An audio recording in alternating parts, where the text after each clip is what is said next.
idea of the word tithe really comes from the Old Testament principle of a tenth, giving a tenth. And actually going back to Leviticus, one of the feasts was a Feast of First Fruits, which has the same idea of the first fruits that you gather.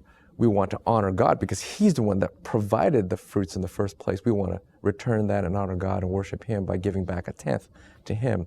And the principle of a tenth goes all the way back to Abraham when he brought a tithe to Melchizedek. It was 10%.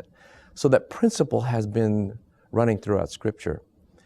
With regard to whether it's commanded or not, in the New Testament there really is nothing a tithe is not commanded.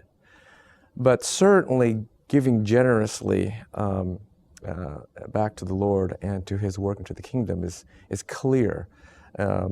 Paul in 1 Corinthians 8, I believe, speaks about giving back and the giving back abundantly to the Lord.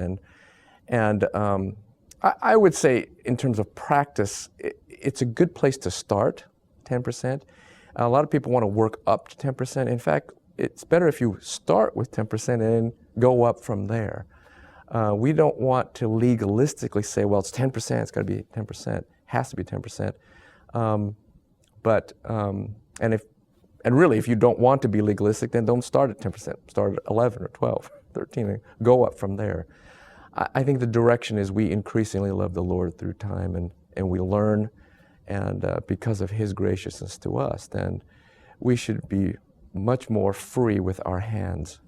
And instead of grasping, we should be opening our hands and joining the Lord in His kingdom work.